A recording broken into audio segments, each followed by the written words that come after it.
Obrigado. Agradeço. Boa noite a todos. Boa tarde. Vou deixar um reloginho aqui para não me passar. E já de início eu agradeço essa oportunidade, o convite, para tratar de... Oi? Ah, tem um relógio na... Obrigado. Agradeço esse convite para tratar de um tema que faz parte da minha rotina semanal, que é a evangelização. Como a Ana falou, eu trabalho na Casa Espírita Joana Lima, localizada ali no centro, e coordeno um grupo de jovens, em parceria com o meu amigo Percival, que está aqui, que também trabalha não só no Joana Lima, como no Cefec, já próximo, né? A Milene também trabalha com a evangelização, e a minha mãe que está ali do lado, a Lucília, também. Por quê? Por que evangelizar?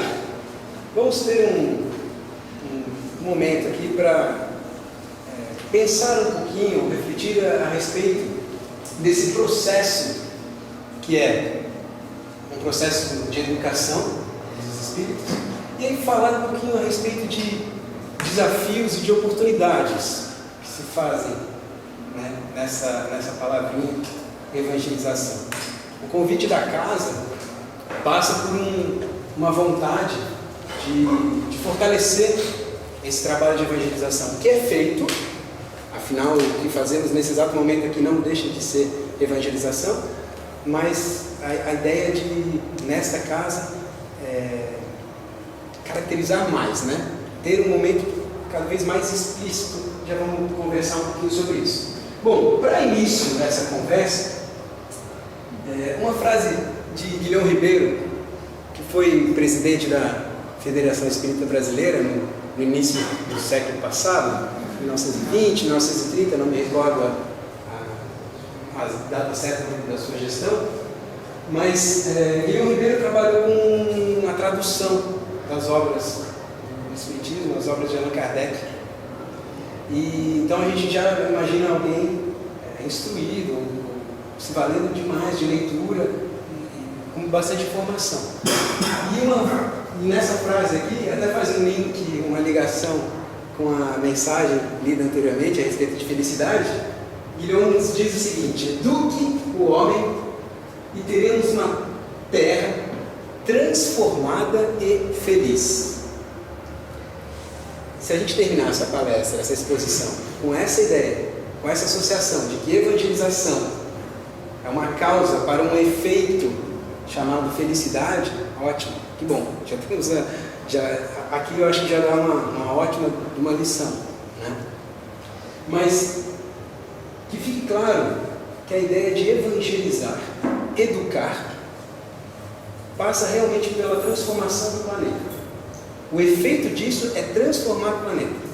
Transformar para quê? Para em que direção? Em direção à felicidade, que é o sentido da vida, que é o significado, que é o efeito da nossa evolução.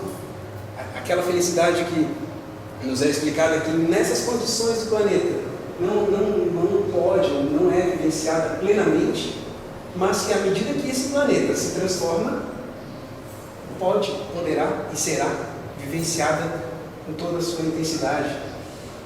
E aí eu tenho um colega evangelizador, surfista, e aí ele usa bastante esse exemplo. Ele diz assim, para pensar em felicidade, ele assim, Eduardo, uma coisa que me deixa muito feliz aqui na Terra é quando eu estou surfando. É algo que me traz assim, uma sensação ótima, um contato com a natureza, enfim. E imaginar que essa felicidade não é plena ainda. Imagine o que será a felicidade plena. Imagine quando esse processo de evolução, esse processo de crescimento for atingir outros níveis, outros graus.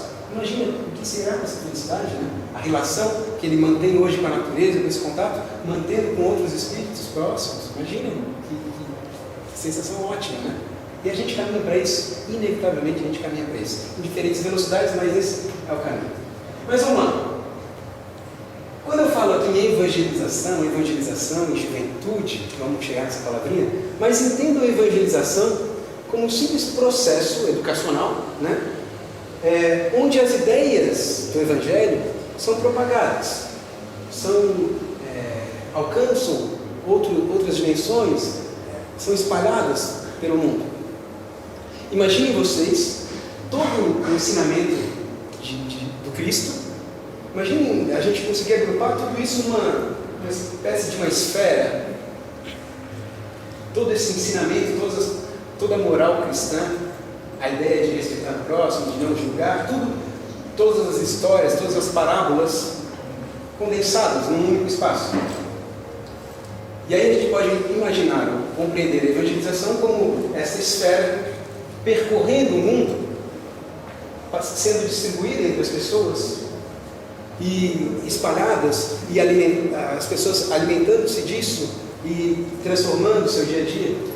Ou seja, se entendermos a evangelização desse modo, há de concordar que não é então um processo que vai acontecer apenas num determinado horário da casa espírita, em uma determinada sala, com um nome evangelização, dentro do cronograma de horários da casa, de atividades da casa.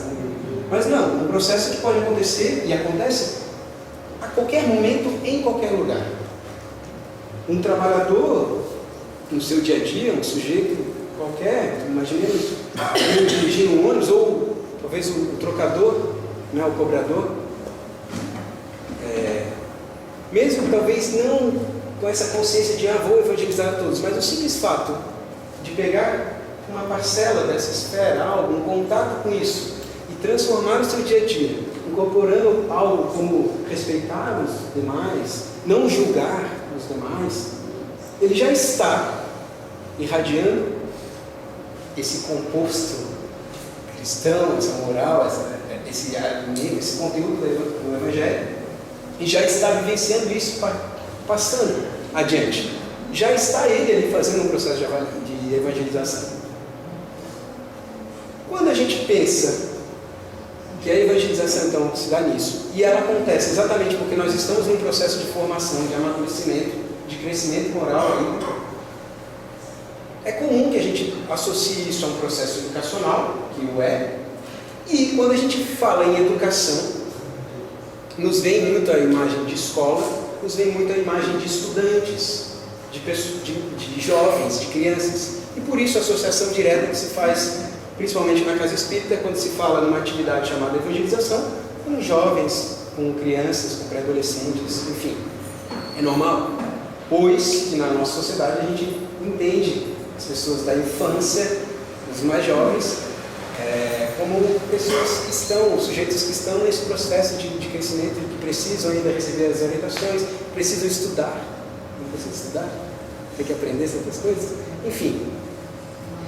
E aí por isso a associação entre essas duas palavras. Mas ouso afirmar, dizer, né, nesse raciocínio sendo feito agora, que qualquer pessoa, qualquer um de nós aqui presente, tem uma ligação direta com evangelização e com juventude.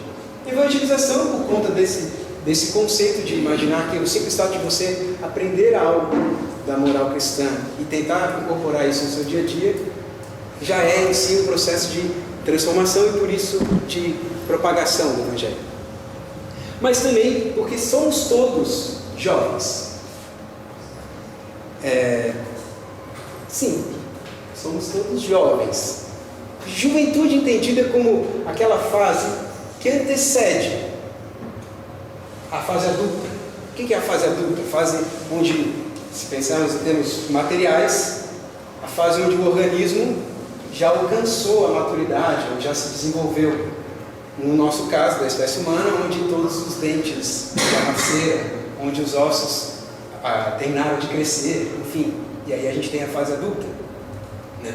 O que vem antes, essa juventude, então é um processo ainda de desenvolvimento, é um processo onde a espécie está adquirindo experiências sobre o mundo, está aprendendo, comete os erros, precisa de orientação, precisa de cuidados, enfim. Se ampliarmos, tal como a doutrina espírita nos permite, a nossa visão de vida, a visão de existência, não apenas restrita ao corpo que nós possuímos, entre aspas, hoje, entendemos então que a vida continua. E se estamos num planeta de provas e expiações, buscando ainda melhoramentos, desenvolvendo, estudando, recuperando erros, desenvolvendo provas, significa, muito provavelmente, que nós não estamos nessa maturidade moral, possivelmente. Possivelmente não somos adultos, moralmente ou espiritualmente falando. Logo, ainda somos jovens. Apesar de espíritos milenares, que talvez sejamos adolescentes espirituais. Com toda a teimosia que os adolescentes às vezes têm, com toda a força, os impulsos que os adolescentes encarnados, né, da matéria às vezes demonstram, talvez ainda sejamos isso. Mas, se ainda assim tivermos entre nós aqui adultos espirituais, em algum momento eles foram jovens. E nesta vida eles em algum momento passam a ter contato com jovens. Ou tem na sua casa, ou é o vizinho, enfim. Logo, a todos mesmo, os termos evangelização e juventude se ligam. Bom, e como eu disse inicialmente, essas palavras são de interesse da casa, uma vez que há uma vontade, uma iniciativa de se estabelecer ou de se concretizar dentro da carga horária de tarefas, de atividades da casa, também oferecer esse serviço, esse bem, né, à comunidade, que seria ter uma hora em alguma sala, em algum espaço destinado a esse grupo de jovens, crianças, adolescentes, pré-adolescentes se reunirem e falar sobre esses conteúdos todos, essa grande esfera, a moral cristã e todos os demais conteúdos. Mas, para a concretização desta ideia, temos alguns desafios.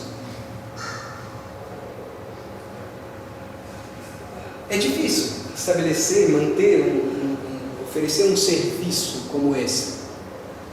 Uma vez que a gente associa a evangelização então, como um processo de educação, é comum que nós, quando envolvidos nesse trabalho, utilizemos, né, e a gente acaba trazendo as referências que a gente tem de educação para esse trabalho. E aí quando eu falo para vocês em educação, é comum que vocês pensem em escola. E se eu falar assim, pensem na primeira coisa, nas imagens que vêm a respeito de escola para vocês. E aí talvez venha a imagem de professor, aliás, dia do professor, parabéns a todos os professores, né? Pode vir a ideia de professor, pode vir a ideia de carteiras, de quadro, de prova, de conteúdos, de aprovação e reprovação. Enfim, a instituição escola, ela existe há séculos, com um formato tal como a gente tem hoje mesmo, são centenas de anos, funcionando com toda essa cultura escolar, com essa vivência escolar. E ela pode sim representar um desafio para o processo de evangelização, se, tal como funciona nessa instituição formalizada, ser transposta para a evangelização inteiramente, sem qualquer tipo de ajuste ou de reflexão a respeito.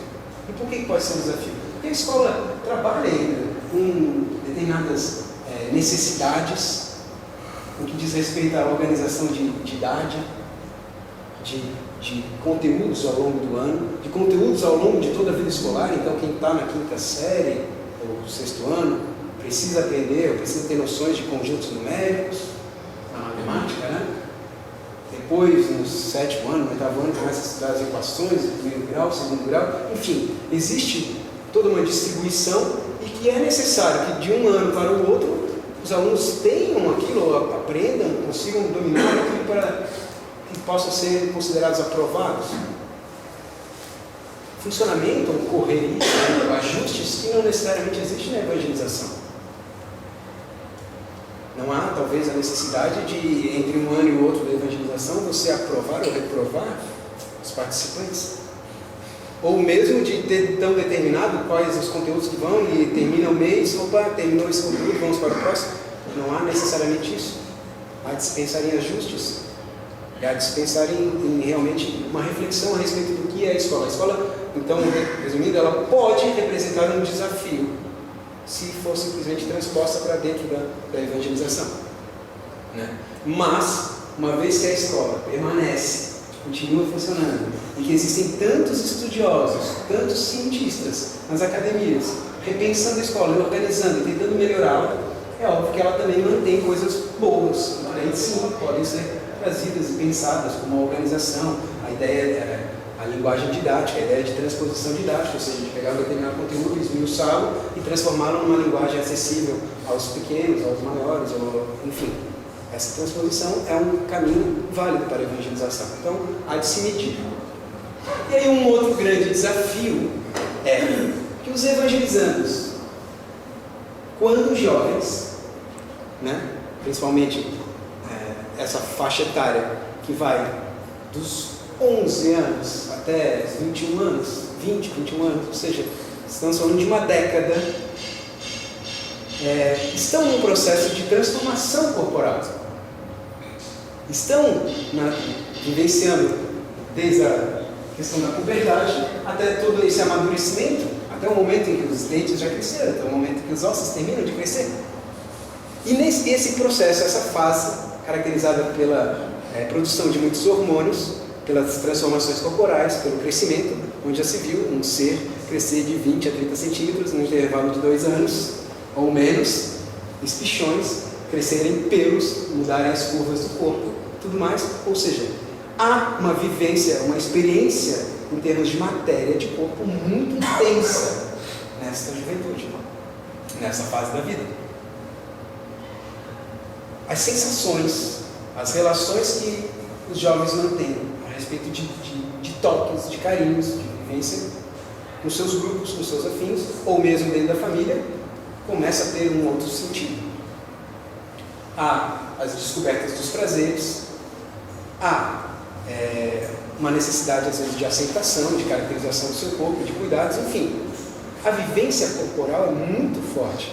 E a gente tem até estudos que mostram o quanto que o cérebro, o sistema nervoso, precisa se adaptar a esse novo corpo, esse corpo em transformação.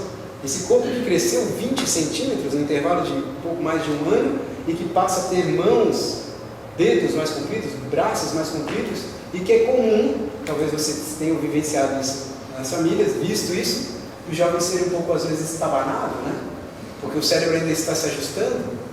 Então, o cálculo que a gente faz normalmente para pegar um copo com água, com esse corpo maior, mais desenvolvido ainda em ajustes, acaba dando errado e o jovem acaba derrubando o copo e a mão chega primeiro na porta, bate primeiro, faz barulho, enfim. A gente ainda está falando em ajustes. Fora isso, todas as questões afetivas, os contatos, os primeiros namoros, as relações, isso faz parte dessa vivência. E além disso tudo, quando ele completa a vivência escolar e passa por esses conteúdos todos da escola, ele passa a ter, principalmente quando ingressa nas universidades e faculdades, ele passa a ter contato com outros conteúdos. Uma ciência muito materialista, que explica muito das relações do mundo, coisa que ele não viu necessariamente na escola, com argumentos bem materialistas, absolutamente independentes de qualquer coisa que transcenda qualquer ideia de Deus, mas sim uma dominação de classes, poder, riquezas, enfim. Ele tem contato com essas matérias, principalmente na área da sociologia, filosofia, o que faz com que às vezes tenha até um certo encantamento, uma mudança no olhar do mundo. Ou seja, mais uma vez, além de ter o seu corpo chamando a sua atenção, ele acaba tendo mais relações, ou mais ligações, tendências para a matéria, para as questões materiais. O que faz com que isso seja um desafio no processo de evangelização, uma vez que o processo trata de questões morais, questões transcendentais, questões espirituais. E aí, se não há identificação, se ele não consegue ver isso no seu dia a dia, por que continuar na evangelização? Aqueles que trabalham no movimento espírita talvez observem um ciclo que é mencionado muitas vezes, onde as crianças vão à casa espírita, continuam na sua pré-adolescência, quando começa a chegar na adolescência, os grupos começam a sair. Com 18 anos parece que todo mundo saiu da casa, e aí vivem, independente da casa espírita. Daí com 28, com 30 anos, começa a voltar. tem um filho, não consegue dormir à noite, começa a rezar, Deus dá oportunidades, vem de novo para casa do Espírito, acaba tendo esse movimento, mas esse êxodo, essa evasão entre os 18, 25, 28 anos é bastante comum, por conta dessas relações ainda, de corpo, de matéria, as vivências, enfim, tudo isso. Isso é um desafio à evangelização, pois não se pode fechar os olhos a esse tipo de trabalho, a esse tipo de vivência que o jovem tem. Opa, isso tem que ser tema, isso tem que ser discutido, isso tem que ser conversado. Mas não só de desafios de evangelização, há também muitas oportunidades nesse trabalho. Eu acho que a principal delas é exatamente o mesmo que é desafio, o mesmo que é desafiador, a evangelização é também uma oportunidade. A sua independência no que diz respeito a conteúdos, tal como a escola é toda amarrada em termos de currículo, a evangelização acaba tendo essa oportunidade, uma grande chance de se organizar, de se auto-organizar, gerir, para melhor atender às necessidades do grupo ali presente. Não há, por mais que os movimentos federativos ofereçam, sugiram alguns conteúdos a serem trabalhados a cada idade, ou planejamentos para o ano inteiro, o evangelizador desenvolver, e é ótimo que faça isso, porque daí o evangelizador não fica perdido, tem essa base, opa, o que eu posso trabalhar hoje com o meu grupo? Existe essa informação. Mas não há uma obrigação. Aqueles conteúdos não há necessidade de determinar se o jovem ou a criança aprendeu ou não naquele momento. Não precisa ser já. O processo pode ser avaliado ao longo do tempo, pode retomar, pode ir, pode voltar, pode se parar com tudo aquilo e qual que é a necessidade hoje do grupo? E simplesmente fazer uma roda de conversas, alimentando-se, vivenciando aquele evangelho, aquela esfera, tentando trazer isso para dentro do grupo.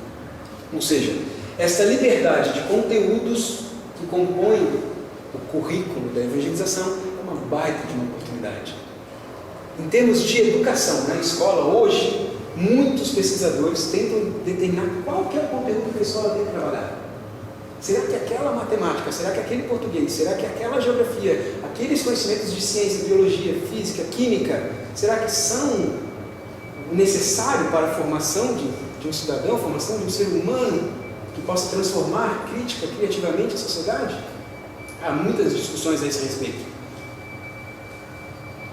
E aí a gente tem uma liberdade de fazer um processo educacional com conteúdos como a moral cristã, sendo trabalhado na dose que for mais necessária, a dose que cada um pedir, cada um desejar ali ou necessitar. Essa oportunidade de construir, junto com os participantes, os conteúdos de cada um dos encontros que acontecem na evangelização, no diálogo, na conversa, como você está se sentindo hoje? E hoje eu vivi lá em casa, vamos desenvolver uma simples conversa. E aos poucos, o evangelizador, como um mediador, e alimentando questões do evangelho ali presentes. Já pensou não julgar o seu irmão? Já pensou nisso? Enfim, já pensou em tratá-lo como você gostaria que ele fosse tratado? Nessa dosagem participativa, a gente encontra dentro muito comum, em diversas casas, é possível observar isso, um processo de comunicação dentro da evangelização que os estudiosos tentam há bastante tempo implementar nas escolas, que é um processo de comunicação chamado dialógico. E quem bateu muito nessa tecla foi um educador brasileiro chamado Paulo Freire, que muito defendia a ideia de dialogicidade na educação, ou seja, diálogo. A construção do saber tem que partir do diálogo, não de uma mera transmissão, de uma opinião de alguém que detém os saberes e, nas palavras de Paulo Freire, deposita na cabeça dos educandos, que é o que ele criticou como sendo uma educação bancária. Não é essa educação, a gente precisa de diálogo. Mas é difícil essa construção, porque depende de tempo, mas ainda tem que atender a certas demandas da sociedade. Mas aí tem os vestibulares, enfim, a escola ainda vivencia essa dificuldade toda, enquanto que a evangelização, e aí eu ouso dizer também, já se mostra como uma educação do futuro. Uma educação onde reina esse modelo dialógico de comunicação, por todas essas oportunidades que ela mostra. Bom, para responder aquela pergunta inicial, por que evangelizar? Eu vou me fazer valer aqui da opinião de jovens. Jovens que responderam a seguinte pergunta: por que você frequenta a evangelização? Uma pergunta que foi enviada a esses jovens via WhatsApp e respondida via WhatsApp. E aí eu trago para vocês aqui, acho que são 5 ou 6 respostas. Mas o primeiro deles, ou delas, meninos e meninas, com idade entre 13 e 20 anos, diz o seguinte: por que você frequenta a juventude espírita? Eu realmente me sinto muito bem naquele local. Fiz muitos amigos em todos esses anos que não quero me afastar por nada. Ou seja, a evangelização acaba sendo uma oportunidade de criação de rede, de apoio, de contatos. E independente da evangelização, parece que essa pessoa quer continuar seguindo com eles. E uma vez que eles se identificam, é um grupo formado pelo Evangelho, pela ideia de evangelização, que identidade bacana para esse grupo, né? Que identidade boa. Ao contrário de outros grupos que acabam sendo formados com identidades às vezes um pouco mais desequilibradas, se juntam para outros fins, né? Mas continuando. Como eu tenho uma mediunidade, eu preciso de pessoas para me ajudar respondendo todas as minhas dúvidas. No caso aqui, um jovem, uma jovem que ainda vivencia algumas dificuldades ou dúvidas a respeito de questões mediúnicas, e que a evangelização acaba sendo uma ótima oportunidade para ele conversar sobre isso e ser instruído e aprender a respeito. Talvez até poucas oportunidades ele terá de desenvolver isso, se não numa casa espírita, né? Eu fico imaginando isso na escola, como conseguir ensinar algo a ele. Por enquanto ainda não, quem sabe no futuro, né? Um outro jovem diz o seguinte: frequento porque é um lugar e um pessoal que fazem todos se sentirem bem. Tem muitos amigos lá. De novo, amizade presente, né? Me sinto protegida e importante. Se sentir importante é se sentir ouvido, sentir pertencente, sentir que ali é o seu lugar, e que as pessoas sentem a sua falta se você não está presente, né? Muitas vezes cheguei me sentindo mal lá e todos me ajudaram. A evangelização também é um momento de terapia em grupo. Então, que bacana, um momento, um lugar onde você pode ir mal e com a certeza, ou com uma grande possibilidade de sair se sentindo melhor. Que bom isso. Muitas vezes a gente deixa de ir nos lugares porque está mal. Não vou hoje, não estou legal.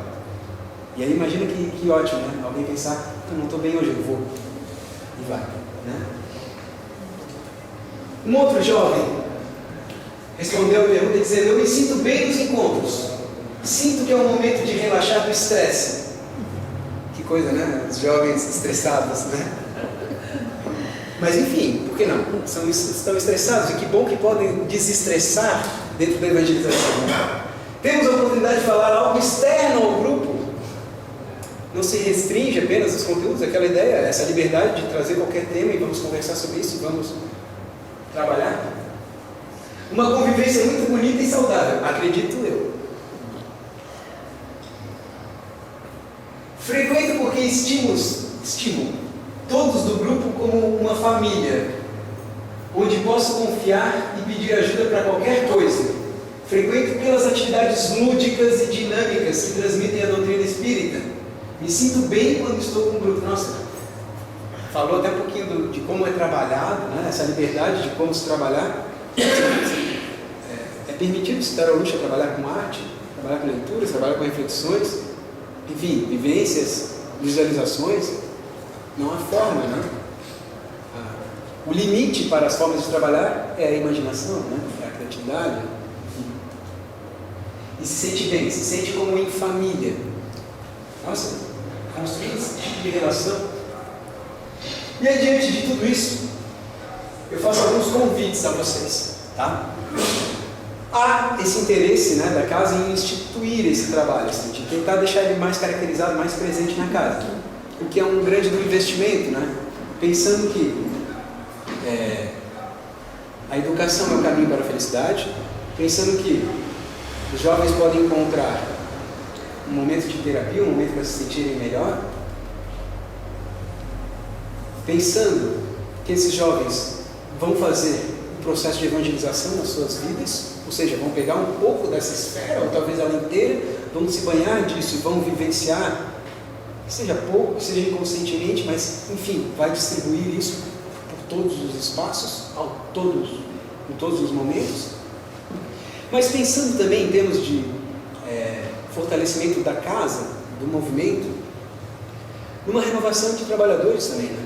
Porque na medida que eles vão vivenciando isso, eles vão vendo quão importante é também oportunizar isso para outras pessoas. E acabam se envolvendo na gama de trabalhos que a casa necessita de pessoas, né? Então, não será absurdo imaginar que esse trabalho se fortaleça nessa casa e que num breve tempo, ou a longo prazo, enfim, vocês comecem a observar movimentos diferentes, mais crianças, jovens passando por isso, os trabalhadores, talvez trabalhadores novos, enfim. Ou seja, todo um movimento na casa, a casa toda vence, ganha com isso. Então o convite a se fazer ajude, de algum modo. Vibre em casa, pense, faça uma prece, está valendo? Se ofereça para estar em contato com os jovens, os adolescentes, enfim, ótimo. Estruture, que seja talvez às vezes, olha, não consigo contribuir, não tenho a menor paciência com criança e jovem, você me arrepia, ainda bem que eu já passei por isso, não tem mais ninguém disso na minha casa, mas eu adoro cozinhar. Será que se eu fizer um bolo e oferecer para o grupo não vai gostar? Vai adorar, né? Vai alimentar moralmente, espiritualmente e também fisicamente, isso é ótimo também. Enfim, há inúmeras formas de contribuir. Então pense que forma, ou que interesse, como você poderia ajudar nesse movimento a esse sonho. E esse convite, ele se estende também, eu já vou fazer uma espécie de propaganda de um movimento espírita, um movimento jovem espírita, ele se fortalece bastante. E acontece, né? Tem inúmeros eventos relacionados, mas ele vem se fortalecendo em termos de trabalhadores e a própria mobilização dos jovens bastante na última década. E a gente tem, para quem já conhece, vou reforçar isso, mas a gente tem um evento que acontece a cada 2 anos chamado Conreg, o qual foi colocado um cartaz na entrada do centro, que significa Confraternização Regional das Juventudes Espíritas.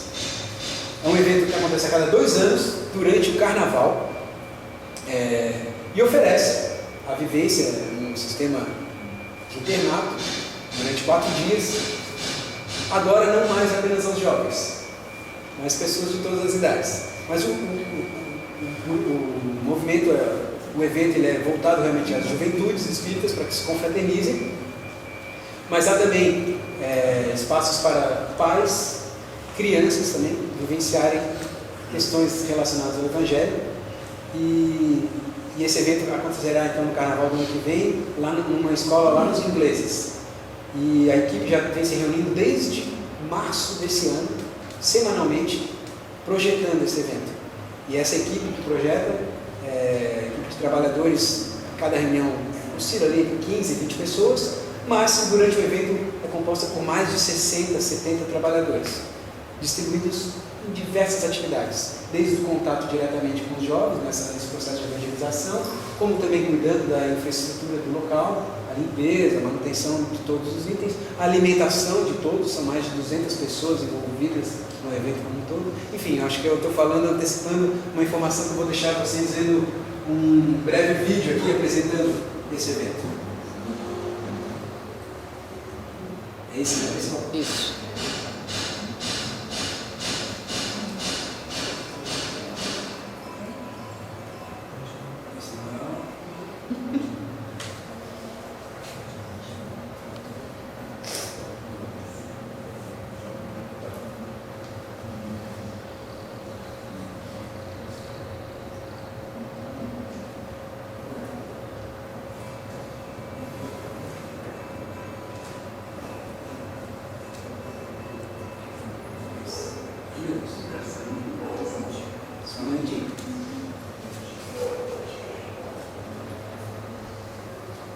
provavelmente tem uma tela.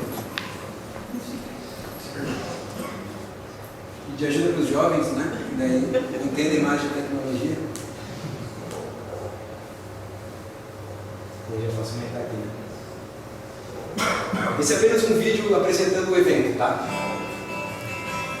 Com cenas do evento.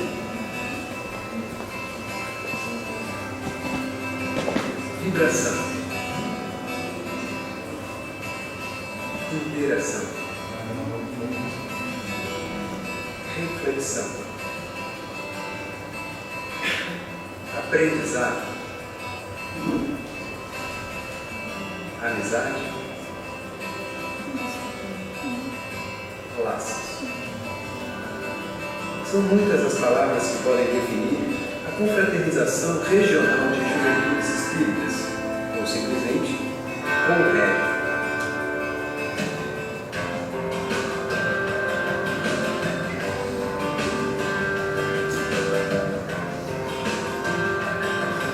O descritivo, assim, sabe? A interação, os amigos que a gente faz. Não tem como ficar triste aqui. Não, aqui é tipo um hospital de felicidade.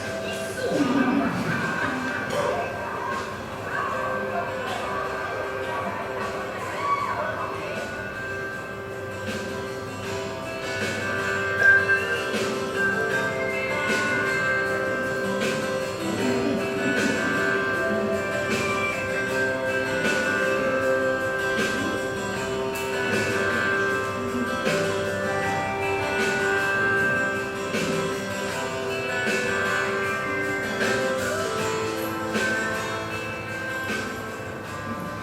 Um evento realizado de 2 em 2 anos pelos departamentos de Infância e Juventude da 1ª e da 14ª União Regional Espírita, com apoio da Federação Espírita Catarinense.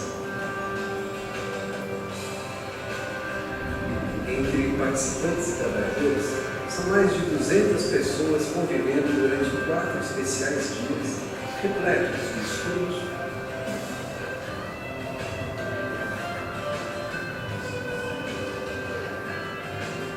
dinâmicas,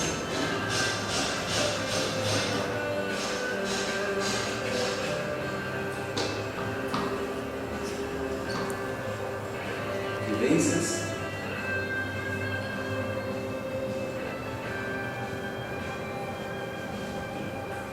e apresentações artísticas.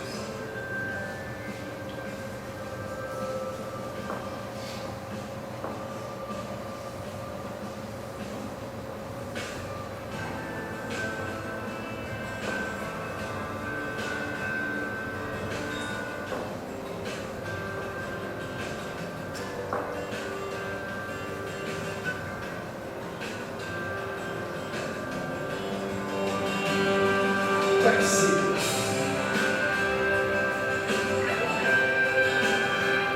Venha.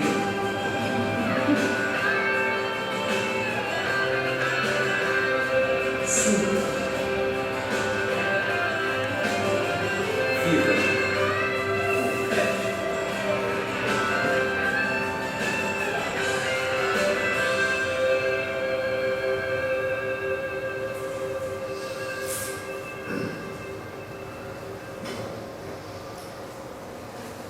Bacana, né? Então, gente, como vocês puderem, quiserem, o pensamento como for, participem. Pensem no processo de evangelização. E aí um outro convite que eu faço também é que a juventude do Joana Lima funciona aos sábados, das 2h30 da tarde às 4 horas. Então quem quiser conhecer ou trocar figurinhas, conversar, pensar em evangelização, é só chegar, tá? O grupo é aberto, as crianças, a gente tem evangelização lá a partir de 3 anos? 3 anos. De 3 até. Tá? É só chegar lá, a gente pode conversar sobre evangelização, inclusive para fazer uma grande parceria com a casa e fortalecer o trabalho aqui também, tá? E aí, para encerrar, deixa apenas aí a frase do nosso professor Allan Kardec, nas obras póstumas, ele avisa, nos lembra de que é pela educação mais do que pela instrução que se transformará a humanidade. E essa distinção, apenas para reforçar que a educação, é esse envolver-se, é esse diálogo, é essa convivência, e não só a instrução, que é necessária, instruir-vos, né? É necessária, mas não é só ela que fará. É pela educação realmente que a gente transforma o mundo a caminho da felicidade, como bem lembra a mensagem lida no início. Devolvo a palavra para ela, para que a gente possa fazer o encerramento. Tá?